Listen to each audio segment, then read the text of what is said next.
Nos vídeos anteriores, nós discutimos o artigo do Thomas Sargent sobre o fim de 4 grandes inflações.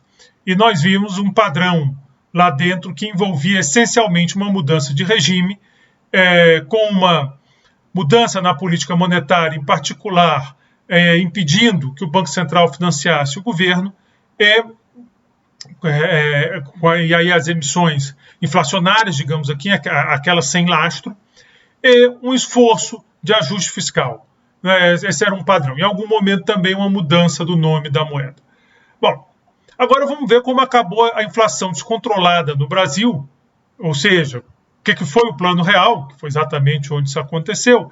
E para isso nós vamos seguir um texto do Edmar Baixa, que está disponível lá na pasta para vocês. É um texto de 1995, então, de novo, aquela ideia de tentar recuperar o espírito da época, né, que eu estou fazendo aqui, tentando fazer. E aí é esse texto de 95. O Edmar Baixa, eu já falei deles para vocês, a gente já discutiu um texto dele nessa unidade. O Edmar Baixa é um dos pais do Real, um economista muito importante na história do pensamento econômico brasileiro e participou de governo, do mercado, da academia. Então é sempre uma referência interessante para dar uma olhada no que ele está dizendo. Vamos lá, então. Houve a introdução de um mecanismo para equilibrar o orçamento, veja que está lá naquela receita, né, o esforço fiscal. Não foi, talvez os resultados não foram tão impressionantes, mas ainda assim é aquela ideia, né, de passou a mensagem, passou o sinal de que haveria esse esforço.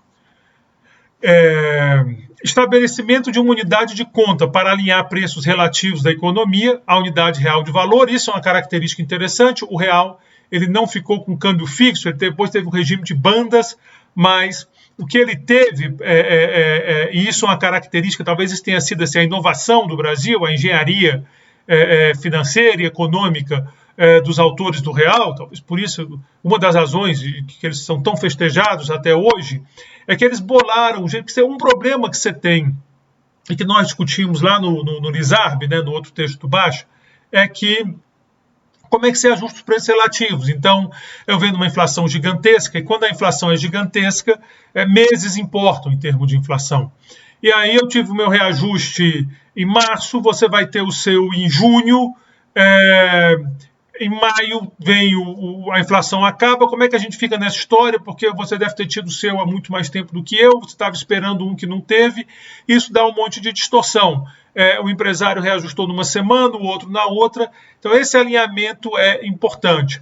O Plano Real, então, bolou a unidade real de valor, que era uma coisa virtual, não existia no mundo real, não era uma moeda, não tinha notas de URV, mas a ideia era que as pessoas fossem transformando os preços em URV. Então, você ganhava tanto, em vez de você... Aos poucos você ia passando para quantas URVs você ganhava. E o valor da URV ia mudando todo dia. Então, essa é a sacada. Aí a URV, num certo ponto, todo mundo acostumado a pensar em URV, virou a nova moeda. Então, o real, a origem dele é essa unidade real de valor, e que veio com esse conceito. Então, como se eu dissesse, olha, como supõe que agora a gente não tem nada nem perto do que está acontecendo ali, mas supõe que agora a gente tivesse uma inflação gigantesca, só para apresentar a ideia, né? E aí os preços estão subindo todo dia, a gente vai convencendo as pessoas a dizer o seguinte, ó, tudo bem, os preços estão subindo todo dia, ninguém se mete nos teus preços, esse negócio de congelamento não deu certo, mas eu vou criar um negócio aqui, eu vou chamar de URV, que você pode pensar em termos dele. Então, em vez de você ficar reajustando o preço aí meio que no chute, você faz assim, você pensa que seu preço é, sei lá, 10 URVs, e todo dia você vê quanto custa o URV, que vai reajustando dia a dia. E as pessoas foram fazendo essa transição. Num certo momento,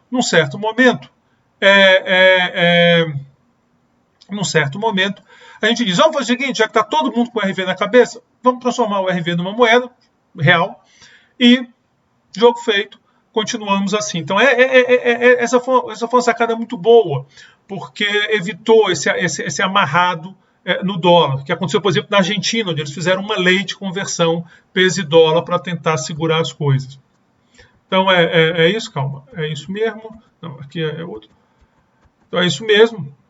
Vamos no primeiro estágio, então, do plano, seguindo ainda esse texto do Baixa que está lá. Então, o primeiro estágio constituiu equilibrar o orçamento federal operacional, e naquela época, hoje, a gente fala muito do primário. Se vocês pegarem aí nos jornais, vocês vão ver muito déficit primário, resultado primário, despesa primária. O que é esse conceito de primário? É você pegar as despesas e as receitas do governo e excluir as despesas e as receitas financeiras. Você tira isso, você pega só o que é não financeiro. Grosso modo, na prática ali, esquece pagamento de juros. Você tira o pagamento de juros do orçamento. Por que isso? Porque o pagamento de juros tem uma natureza diferente do pagamento, por exemplo, de salário para os professores da UNB. A natureza dessa despesa é diferente. As origens disso, se você remontar as origens disso, quando você tentava fazer ajuste fiscal e negociava com o FMI, você tinha um problema muito grande, porque é um pouco aquela discussão lá do Lizarbe. Ora, mas se o governo brasileiro amanhã tiver que ter um superávit, sem ser primário, superávit, é praticamente impossível, porque só se ele parasse de pagar juros. Mas aí ferrou, porque a ideia toda de você fazer o ajuste é para dar credibilidade e sustentabilidade à dívida pública. E se para fazer isso você para de pagar juros, a coisa desanda de todo jeito. Então, você diz, mas eu estou me esforçando, mas o problema é que eu tenho que pagar juros, não consigo gerar superávit. Então você veio essa ideia desse conceito que diz, então tudo bem, exclui os juros e vamos ver se fora os juros,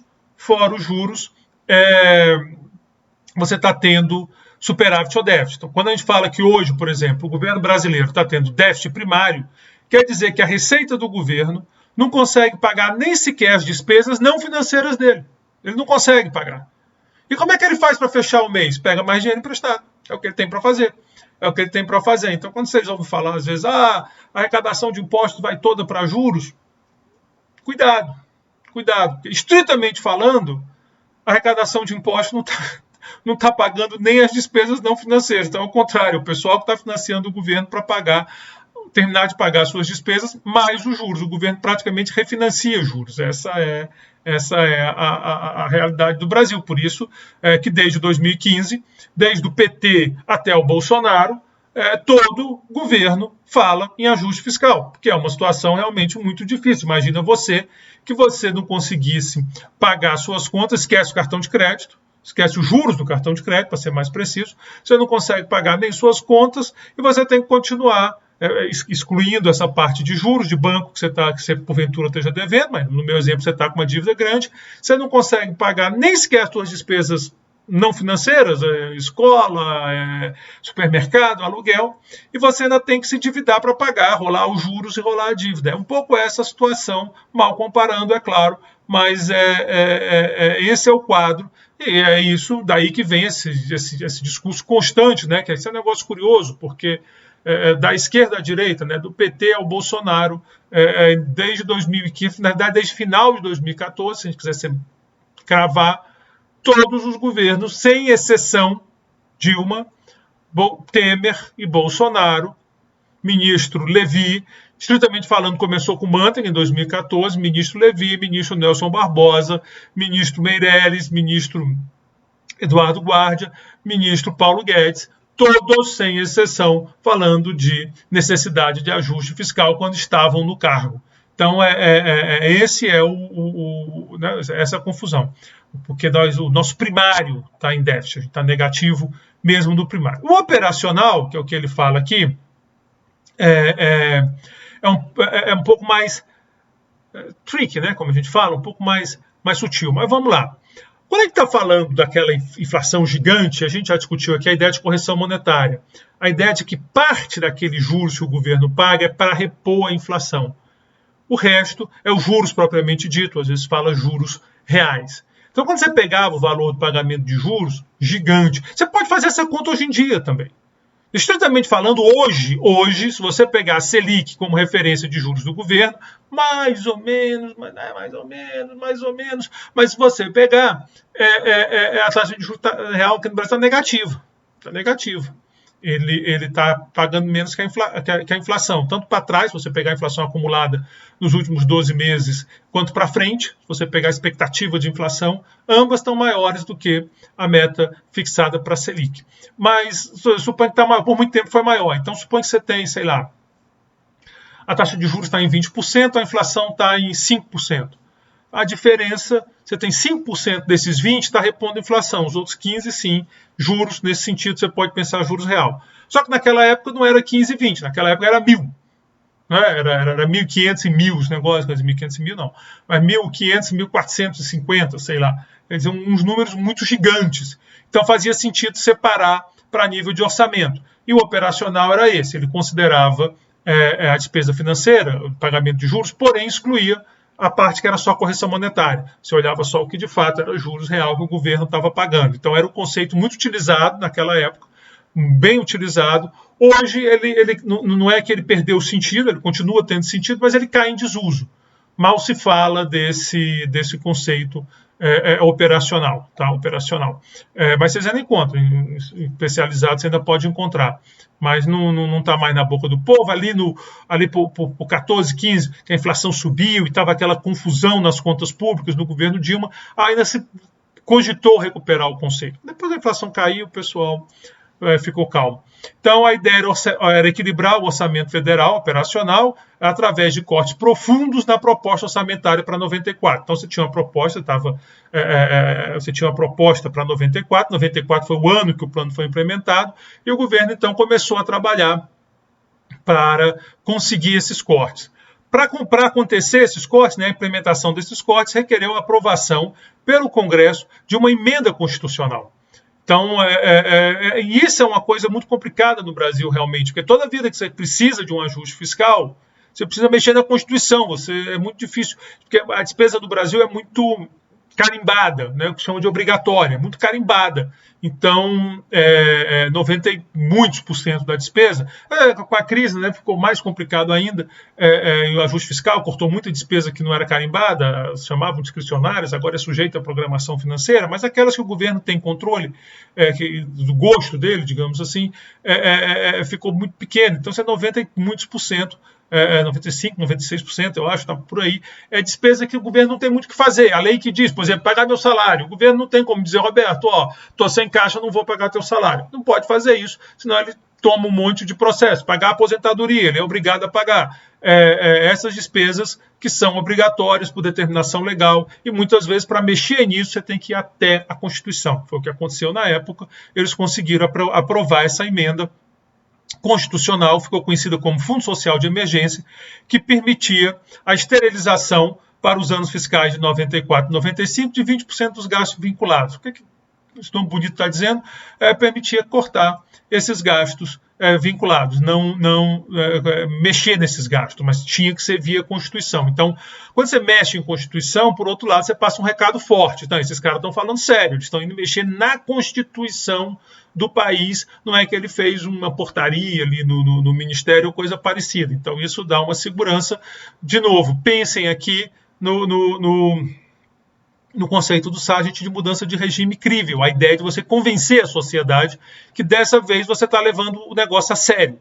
E o Brasil, é curioso, porque no teto aconteceu isso de novo, mais ou menos, você aprova emendas constitucionais, mas quando você olha o impacto no resultado, aquelas viradas que a gente via de déficit que virava superávit, isso não acontece. Isso não acontece. Então a gente é bom de papo mesmo, né? Talvez descubram isso e aí nós estamos ferrados. Bom, a finalidade dessa primeira etapa era demonstrar a capacidade do governo federal executar as despesas orçadas sem precisar da receita gerada pela inflação. Então está no núcleo daquilo que o Sargent falava. Você precisa deixar claro para a sociedade que não haverá financiamento inflacionário. Ou seja, aquela emissão de moeda do Banco Central sem lastro algum, seja em ouro, seja em dólar, seja em títulos não emitidos pelo governo, em alguma coisa que você tenha você diga para nós, não vamos fazer isso. E aí, se isso acontece, o Banco Central pode até emitir dinheiro. Porque, assim, em última instância, e o Sargent deixa isso muito claro, inclusive citando Keynes, o lastro é a política fiscal. Então a política fiscal não pode depender desse financiamento inflacionário. Não estou falando de uma questão excepcional, por exemplo, agora em 2020, essa discussão veio. Na crise a gente tem como fazer isso, e aí o Congresso entendeu que sim, mas nós estamos falando de uma situação muito excepcional, uma pandemia, a última pandemia assim, brutal, tem 100 anos, né? Foi lá a gripe espanhola, 17, 18, 19. Então, assim, numa situação muito excepcional, a discussão muda. Estou falando em termos normais, o governo tem que conseguir se virar sem estar recorrendo ao financiamento inflacionário via Banco Central. Isso a gente aponta como essencial para acabar uma grande inflação e está presente também no nosso, pelo menos na estrutura legal, no discurso, embora com não tanto impacto no resultado, como eu vou já mostrar para vocês. O segundo estágio, então, o primeiro estágio, fiscal, arrumar a casa do lado fiscal. Apesar da inflação, o foco lá ser na política monetária, a gente sempre tem que olhar o lado fiscal, e o Sargent tem uma contribuição muito grande sobre isso. Ele tem um outro artigo dele com Wallace, que é outro economista importante, que eles têm uma desagradável aritmética monetarista, é o título do artigo, acho que em inglês é Some Unpleasant Monetary Arithmetic, monetarista aritmética, qualquer coisa assim, bem direto. E nesse texto eles vão mostrar o seguinte: ainda que o Banco Central seja linha dura, ainda que o Banco Central brigue, não ceda à inflação, se a política fiscal é de seguir dos déficits, a casa acaba desandando, porque em algum momento o Banco Central vai acabar financiando o governo. Então, tem que estar esse sinal fiscal fundamental para acabar uma inflação. Isso não quer dizer que a política monetária não seja importante, ela também, mas o lado fiscal tem um papel fundamental. Bom, segue o baixa. Com a aprovação da emenda pelo Congresso, que ocorreu em fevereiro de 94, então, fevereiro de 94 conseguiu aquela emenda que permitiria esse ajuste. O governo introduziu, em 1º de março de 94, uma unidade de conta estável, a URV, que nós já falamos, com uma paridade cambial máxima de 1:1 em relação ao dólar. Mas repara, ao dólar.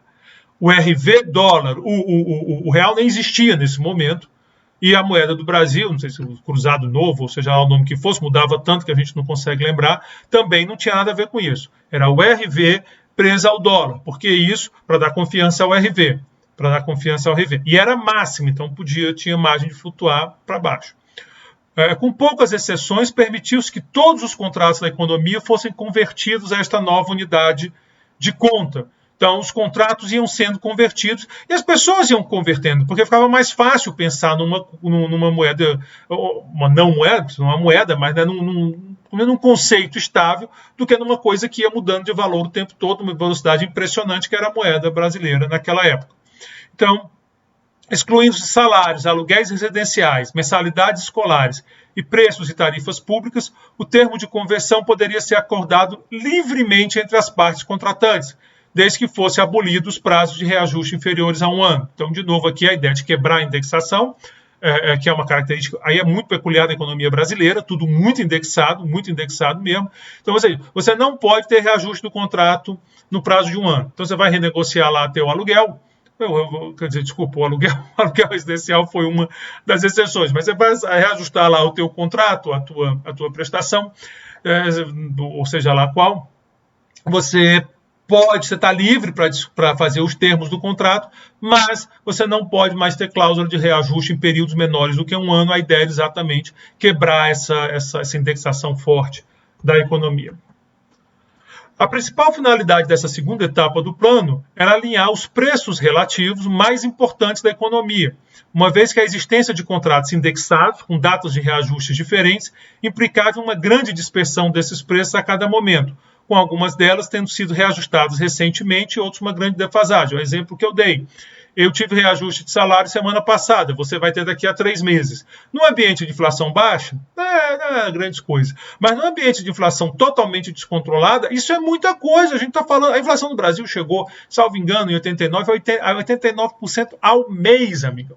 Então nós estamos falando de um mês de 89%. É claro que você não quer perder isso no seu reajuste. Então esse era o nó lá do plano cruzado, que tentaram. Isso é uma coisa muito da economia brasileira, essa superindexação, não está presente nos casos que o Sargent analisou, por isso que a gente tem que ver a ideia geral, o princípio, o conceito da economia, de mecânica econômica, está lá com essa teoria, mas tem um trabalho local de adaptar, de fazer que essa receita funcione na economia brasileira, que é espetacular.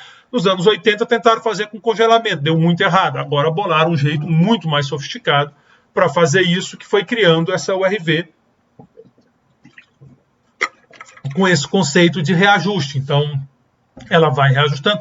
Para facilitar, pensa que ela está presa em $1. Para você ter ideia, na realidade, não, ela, quando começou o real, ele valia até menos, ele valia até mais que $1. Quer dizer, o dólar valia menos de R$1.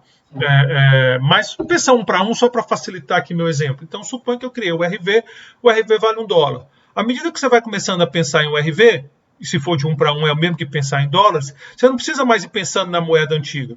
Claro, quando você quiser converter, você vai lá e vê quanto está o padrão de conversão de um para outro, porque o governo vai reajustando todo dia. E aí as pessoas vão começando a pensar em URV e vai saindo aquela moeda ruim, não é? Isso tem teoria para isso, isso não é um custo monetário, a gente não pode discutir, mas a moeda ruim ela sai de cena, porque as pessoas não gostam da moeda ruim. É uma moeda boa, uma moeda que o valor tem alguma estabilidade. Por que não fazer como no caso das 4 grandes inflações, ou a Argentina, que fez logo a moeda deles, porque não, R$1 vale $1, amarrou, faz uma lei. Nós vamos ver depois, quando eu falar da crise dos emergentes, mas o problema é que isso pode dar uma confusão danada se o governo não conseguir segurar essa taxa de conversão. Suponho que o governo fica sem dólar, como aconteceu na unidade 2, a gente falou de várias vezes isso acontecendo.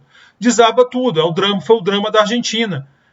Que o Brasil sofreu também quando saiu do regime de bando. 99 foi um ano ruim, mas bem menos dramático que na Argentina. Então, realmente, aqui tem uma construção muito, muito bem bolada, muito importante e central para o plano, porque você tinha que sair daquele quadro de indexação generalizada.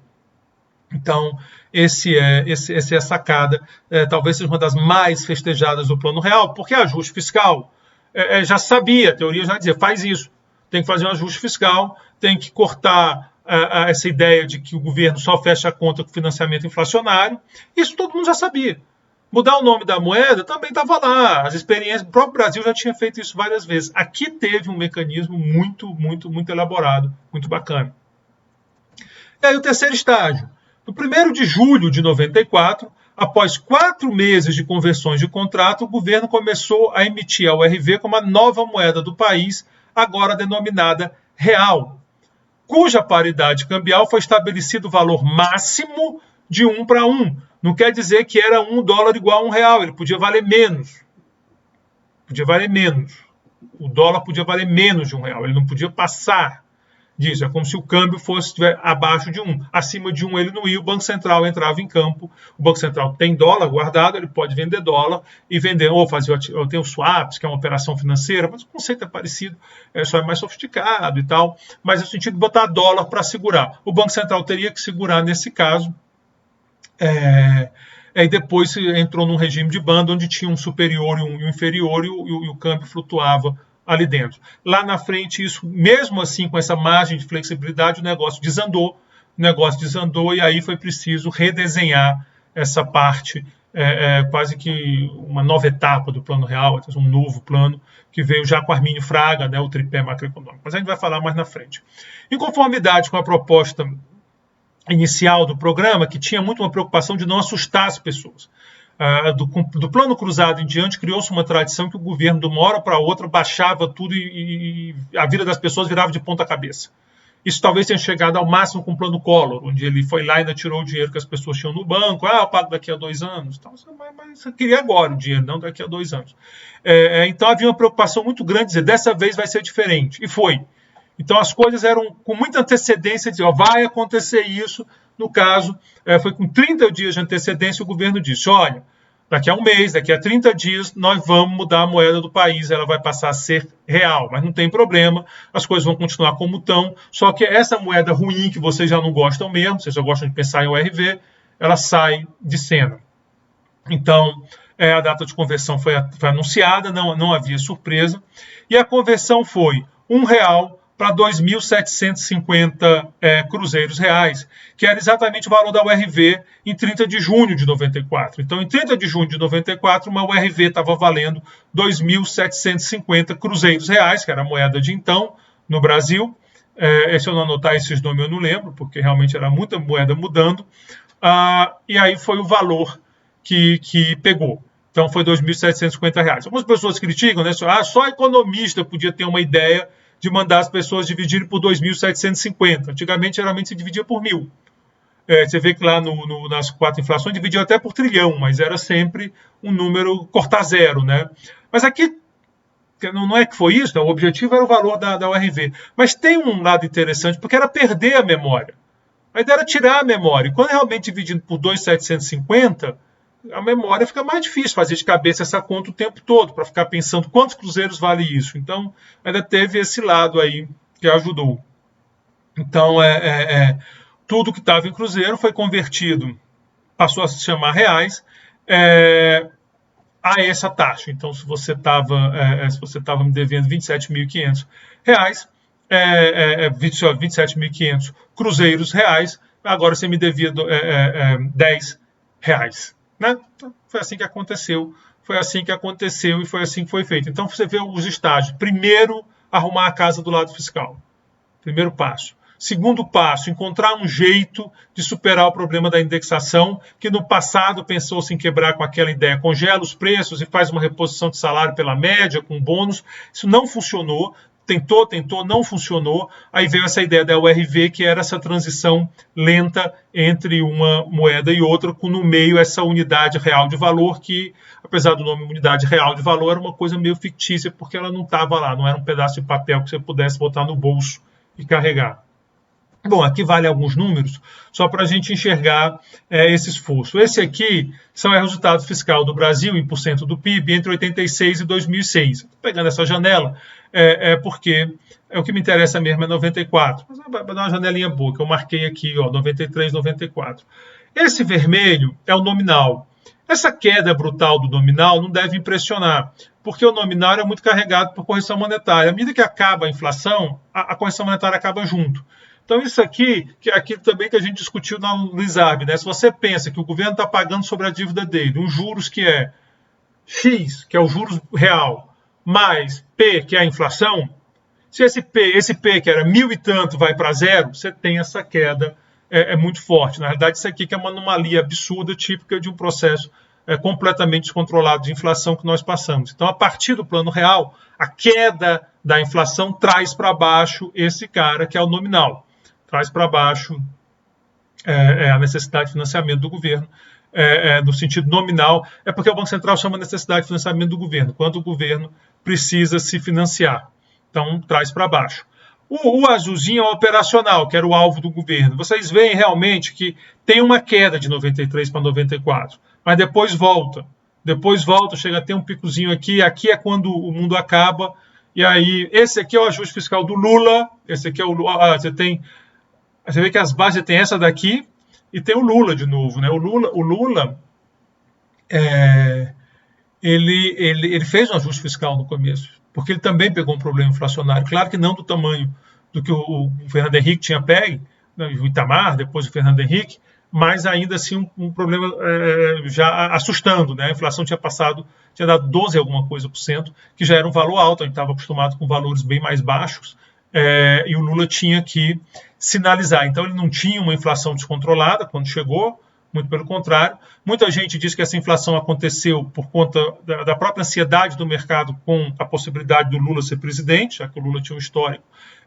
Eu acho que essas coisas assim tem que tomar cuidado com essas explicações. Claro que deve ter tido um efeito, mas também assim, a minha leitura é que o Banco Central também bobeou em elevar os juros, devia ter feito isso para evitar aquele pico. Mas tudo bem, isso é passado. O importante é que você vê claramente o ajuste fiscal do Lula para tentar segurar a inflação, o ajuste fiscal do Fernando Henrique, mas você vê que nossos ajustes são fraquinhos, né? Assim, não é um ajuste, é um ajustezinho e tal. E aí você vê que se pega no operacional. E o primário, que é o que a gente usa mais, aí sim, tem, aqui no Lula não tem um ajuste do primário, a gente não vê muita coisa, mas você vê que tem uma estabilidade e abaixo de zero. Você vê que essa curva, esse verdinho aqui embaixo de zero, quer dizer que está tendo superávit. Então, esse superávit primário é que era fundamental. E, de fato, aí antes, né, do plano real, você já consegue entrar abaixo dali. Devia ter marcado mais forte o zero, mas, de todo modo, a ideia do superávit primário foi central no Brasil até até lá 2014, 2015, quando começou essa crise grande, onde acabou o superávit primário, o governo passou a ter déficit primário e vem tendo déficit primário ano após ano desde aquela época. Sendo que ano passado foi gigante, mas, de novo, foi percebido como uma coisa transitória por conta da questão da pandemia. Mas isso nós vamos falar quando a gente falar dos tempos mais recentes. Então tá aqui, é um pouco isso. A gente não conseguiu um ajuste muito impressionante, mas pelo menos a gente conseguiu gerar superávit primário para sinalizar que, olha, a gente está se esforçando e tal, e está pagando pelo menos um pouquinho com o dinheiro que a gente arrecada, não é só refinanciando tudo. O câmbio, e aí aquelas tabelas lá do artigo do Sargent, aqui a gente visualiza um pouco aquela questão, né? Você vê que ele vem subindo, quer dizer, o dólar subindo a uma velocidade muito grande, mas quando chega em 94, né, julho de 94, ele dá uma estabilizada. Depois ele mexe aqui, nós vamos falar sobre isso, que são os ataques especulativos, a 99, mas aqui é digamos assim, o real original, real raiz. Depois vocês podem chamar de real Nutella, porque aí já não tinha mais o câmbio estava flexível, é outra história. Mas então está aqui, a estabilidade é impressionante do câmbio, né? Quer dizer, você vê que que nem aconteceu lá naqueles países. Aqui você tem o IPCA e também, né, ele vem nessa trajetória de subida muito alta, muito forte, e aí ele estabiliza.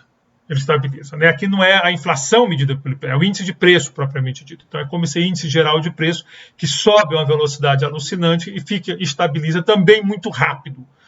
Você vê que foi tudo muito rápido. Na hora que estabilizou que nem aconteceu lá nas 4 grandes inflações. O IGPDI, que é o outro índice que se usa muito, né? A gente usa o IPCA aqui no curso. Por muito tempo a gente ficou usando o IGPDI, até porque o IPCA só começa nos anos 80. Então, lá para trás, tinha que ser o IGP, passava a ser o índice mais interessante. E aí você vê também ele dá uma parada, e lá na frente ele sobe um pouquinho, mas não tem comparação, né?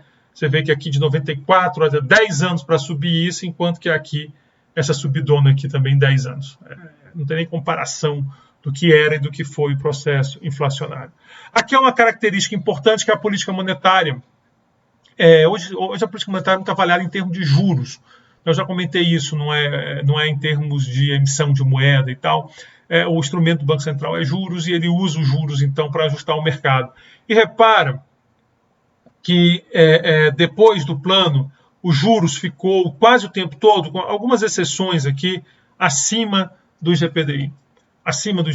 E também acima do IPCA, quase o tempo todo. Ou seja, uma das marcas do ajuste brasileiro foi juros reais positivos. Isso é uma marca do ajuste brasileiro. Isso perdurou por praticamente todos esses anos do Plano Real, até agora, recentemente, no governo já do Bolsonaro, quando o Banco Central passou a trabalhar com juros reais negativos, no sentido de que a meta para a taxa Selic, né, porque a gente fala meta, porque o Banco Central não determina exatamente a Selic, ele determina uma meta, um alvo que ele vai perseguir. E aí o próprio mercado de títulos é que vai ver para onde ela vai, né? Agora, é basicamente uma novidade. Você às vezes tinha pontual, aqui teve em relação ao IGP, mas são questões pontuais, porque você tem às vezes uma subida da inflação, uma coisa que não estava muito meio imprevista, mas é muito pontual. Agora não, agora nós temos quase que o Banco Central, ele não está, ele, apesar de estar aumentando a taxa de juros, mas ele não está indo para o outro lado, ou seja, está mantendo a nossa taxa real nesse sentido, né? E aí você pode pegar tanto para trás quanto para frente. Para trás é você olhar a inflação passada.